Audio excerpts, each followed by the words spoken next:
Hello दोस्तों, हम आए हैं एक नए वीडियो लेकर। ये वीडियो हमको भेजी है हमारे एक सोशल मीडिया दोस्त रवि शर्मा ने। और अगर आपको भी भेजनी है एक ऐसी ही वीडियो जो आपकी एक ऐसी ही कहानी जो आपके जीवन में घटी हो, तो आप हमारे नीचे डिस्क्रिप्शन बॉक्स में दिए गए जीमेल अकाउंट पर संपर्क करें और अपना छोटी से छोटी, जितनी भी छोटी हो आपकी कहानी, हमारे लिए वो बहुत ही बड़ी है, तो आप भेज सकते हैं हमारे उस ईमेल पर अपने कहानी को टाइप करके। तो चलिए सुनते हैं हमारे इस दोस्त की कहानी जो बताते हैं। मैं जब बड़ा होने लगा, जब मैं पहले पहली बार स्कूल जाने लगा, स्कूल 1 से पहले जो 2 क्लास होती है हमारे में वैसा ही था। जब मैं 4 या 4.5 साल का था, तब मेरा जीवन का पहला स्कूल शुरू हुआ। मैं स्कूल जाने लगा उसी उम्र में मेरे बहुत सारे दोस्त भी बन चुके थे। मैं दोस्तों के साथ स्कूल जाता और उन्हीं के साथ लौट आता। ऐसे ही कर कर के मेरे 2 या 3 साल गुजर गए। जब मैं 1 या 2 में पढ़ता था, 2 में ही होगा शायद, एग्जैक्टली मैं नहीं बता सकता, क्योंकि उसके कुछ सालों बाद मेरे एक दिमागी ऑपरेशन हुआ था। इसलिए मैं थोड़ी थोड़ी चीज़ें बचपन की जो याद आती है फिर नहीं आती। तो एग्जैक्टली मैं 2 में ही पढ़ता था, ऐसा ही मुझको लग रहा है। तब मेरे दोस्तों के साथ मैं जब जाता था स्कूल में, मुझे याद है कि हम जो रास्ते से जा रहे थे, वह हम जिस रास्ते पे हर दिन जाया करते थे और आया करते थे, वो मैदान के बीच से जाता था। हम गांव इलाके में रहते थे, तो वहाँ पर खेती होती है ना, उन खेत के बीच में से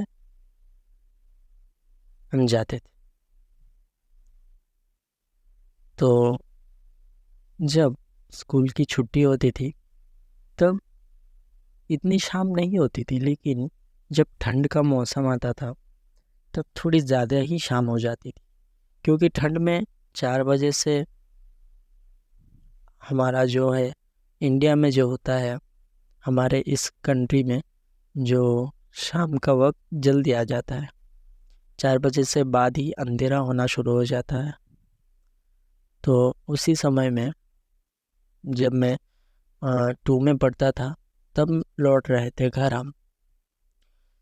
इतने दिनों से लौटते वक्त हमें खेत में कोई ना कोई दिख ही जाता था, लेकिन उस दिन ठंड में कोई भी खेत में नहीं था। शाम के वक्त मेरे दोस्तों का घर मेरे घर से आगे पड़ता था। वो आगे पहले पहले अपने अपने घर चले जाते थे। जो सबसे लास्ट वाला मेरा दोस्त था, वो जब अपने घर जाता था, उसके घर से थोड़े से दूर, यही कुछ 100 मीटर या 200 मीटर होगा, मेरा घर पड़ता था। तो इतना जो वक्त है, इतना जो डिस्टेंस है, वो मुझको अकेले ही आना पड़ता था। और इसमें कोई डरावनी बात नहीं थी, सिवाय एक के। एक बड़ा सा आम का पेड़ था। पापा कहते थे कि वो आम का पेड़ बहुत, मतलब ये गांव से भी पुराना है। जब ये मैदान में कुछ नहीं था, सिर्फ वो आम का पेड़ ही था। बहुत से लोग कहते हैं वो आम के पेड़ का वक्त 500 या 600 साल होगा। मैं इतना बात क्यों कर रहा हूँ, 500 600, अगर आपको वो आम का पेड़ दिख गया ना, तो आप बरगद को पेड़ को भी भूल जाओगे। इतना बड़ा था वो पेड़। वो पेड़ अगर बड़े बड़े इंसान 10 मिलकर भी पकड़ोगे ना, तो भी मतलब पूरा हाथ फैलाओ के फिर भी वो पेड़ पकड़ में नहीं आएगा, बहुत ही ज़्यादा। लेकिन एक बात थी उस पेड़ में, वो पेड़ कभी भी आम नहीं देता था। गांव के लोग सभी बोलते थे, अरे नालायक पेड़ थोड़ा आम दे देता तो पूरे गांव साल भर का भी खा के नहीं उसको ये ख़त्म कर पाते। इतना सादा जो है उसमें आम हो सकता था, लेकिन यही दुख की बात थी कि उसमें आम होते नहीं थे। तो जब मैं उसी पेड़ के नीचे से जा रहा था, सो उसकी एक जो डाली है ना, वो इतनी नीची है कि वहाँ पर मेरे जैसे छोटे छोटे बच्चे भी उठकर जो है खेलते थे। तो मुझे क्या ही मेरा मन में आया कि यार जाऊँगा तो घर थोड़ा सा खेल के जाता हूँ यहाँ से। तो मैं उठ गया पेड़ के ऊपर, वो छोटी सी डाली में मैं उठ के झूलने लगा। झूलते झूलते मुझे एक ख्याल आया कि शाम बहुत हो चुकी है। ऐसे ही खेलते खेलते 10 या 20 मिनट हो चुके होंगे। अब अगर 4:30 बज गया, 4:30 5, तो इतनी शाम हो चुकी थी तब, मतलब थोड़ी थोड़ी रात भी हो चुकी। इतना जो है हमारे यहाँ पर जल्दी से ठंड में रात हो जाती। तो मुझे लगा अब ना, अब नहीं, अब मुझको घर जाना है।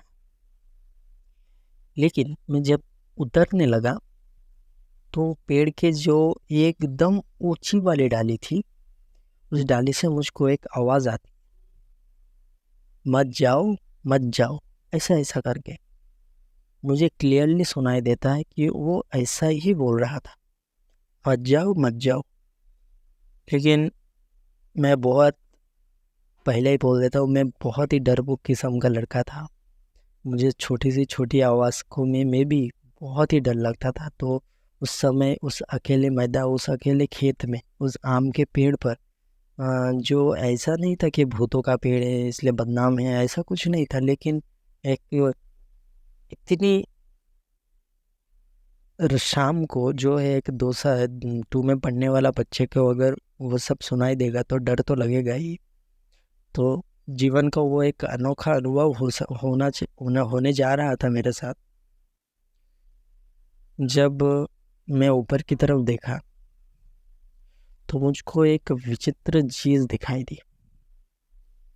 एक इंसान या एक सांप, पता नहीं चल रहा था। उसके कमर से जो है नीचे का पूरा हिस्सा सांप की तरह था, और कोई ऐसा वैसा सांप नहीं। जितना उसका मोटा सिर या जितना उसका मोटा देह था जो पूरा इंसान की तरह था, उतना ही मोटा उसकी पूंछ थी। यार, एक 2 साल, एक 2 में पढ़ने वाले बच्चे का पेट कितना मोटा होगा, उतना ही मोटा उसकी पूरी की पूरी पूंछ थी, जो मतलब बहुत ही लंबी थी। मेरे अंदाजे से बहुत ही लंबी थी। वो बच्चा मेरे तरह ही था, लेकिन उसका जो पूंछ वो बहुत ही लंबा था। इतना लंबा कि वो उस ऊपर वाले डाली से अपने पूंछ को जो है लिपट कर रखा, और वो मेरे कानों तक आ गया। इतनी बड़ी पेड़ पर मैं उसको देखकर इतना डर गया कि मैं बेहोश ही हो गया। मैं बेहोश होकर वहाँ पर गिर पड़ा।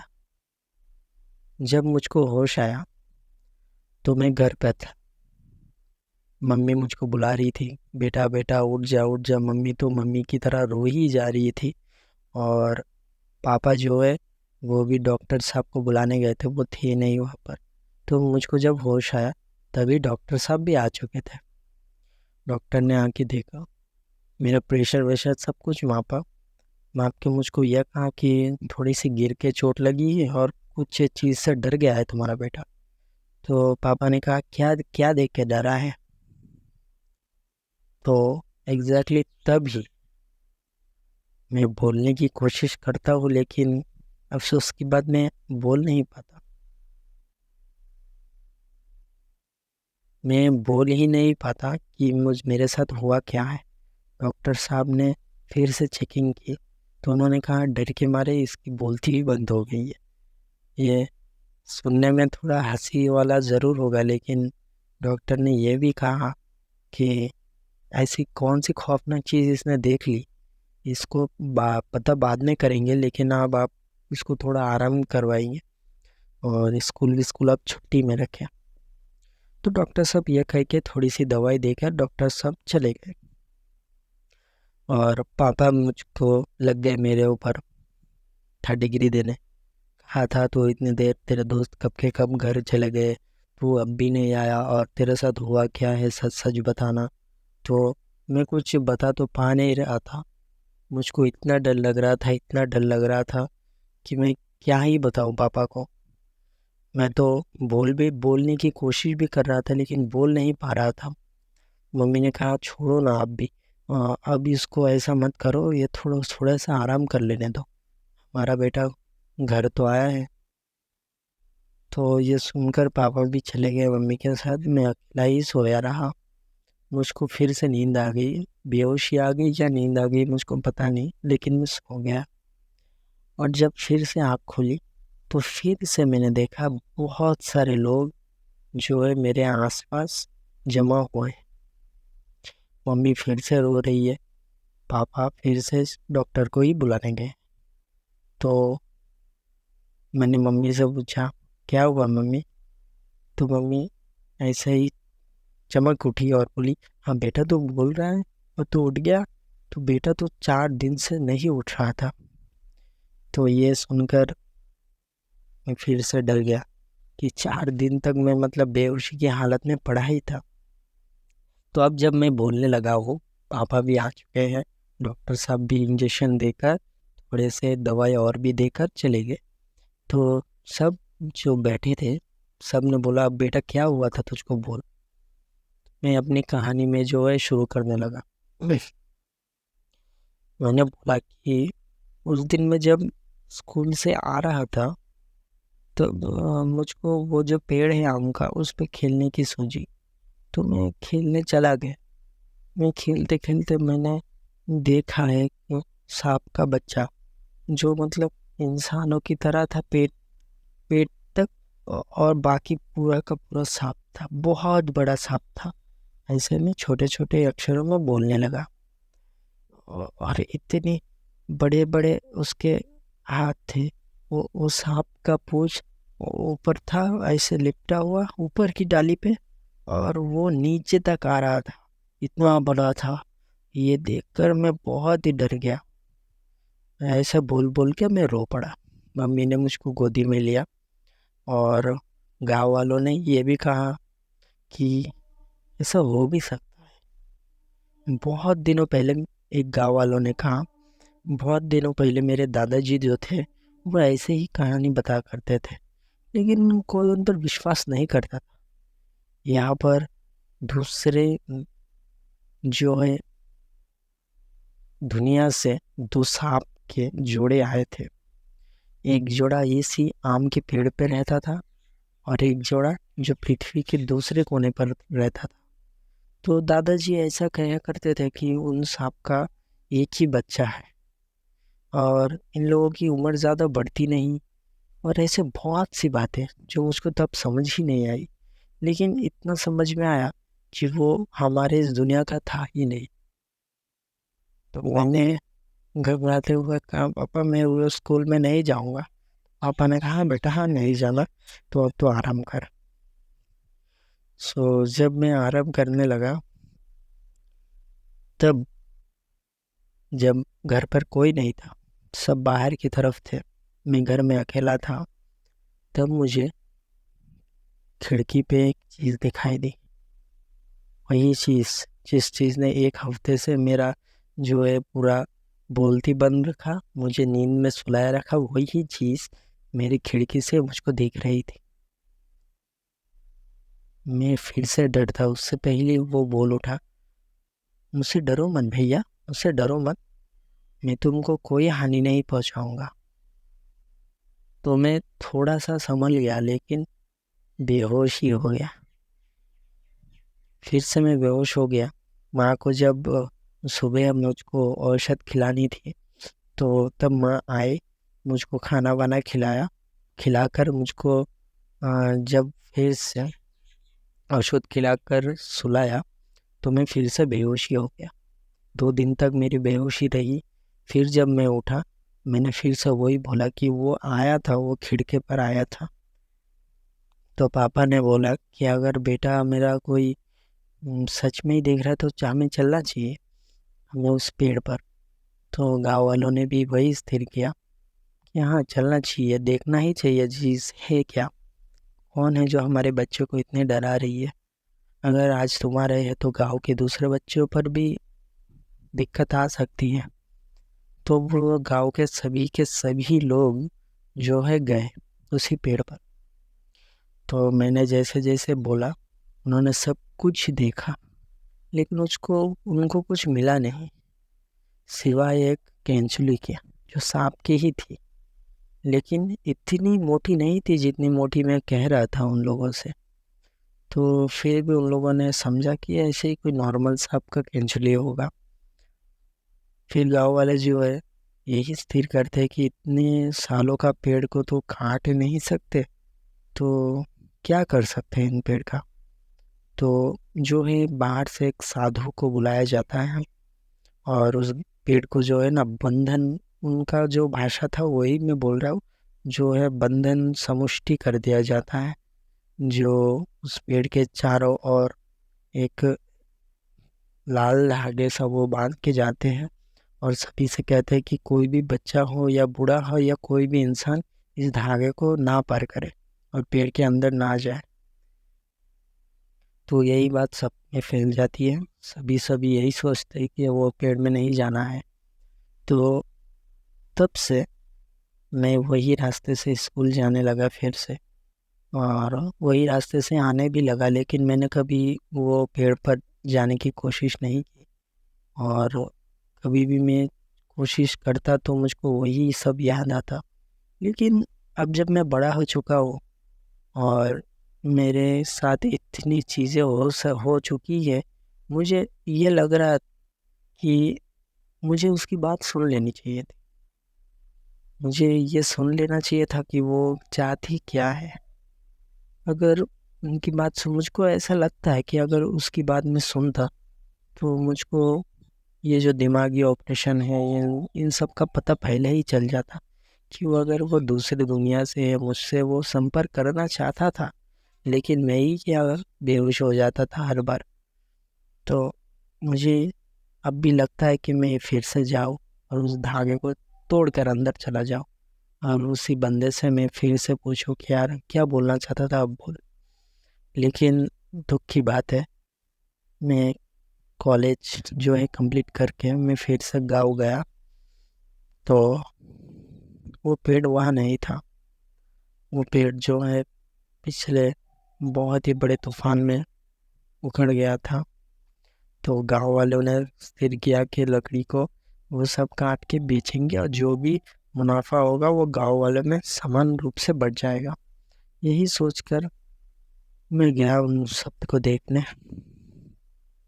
वो पेड़ तो वहाँ पर था नहीं, सिर्फ मोटी मोटी जो है दो पेड़ के तने थे और उनको भी उठा लेकर जा रहे थे दो दो क्रेन बड़े बड़े। तो मैंने देखा नहीं, इसलिए बहुत मतलब बुरा लगा मुझको। मैं क्या सोच कर आया था कॉलेज से कि यार देखूंगा और कोशिश करूंगा उससे फिर से मिल सकूं या नहीं।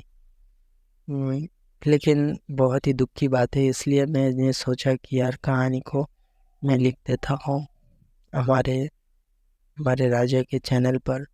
तो हमने लिखा और उनको बहुत बहुत धन्यवाद मेरा जो है कहानी को अपने चैनल पर सुनाने के लिए। और अगर आपको ये कहानी पसंद आती है तो हमें सपोर्ट कीजिए।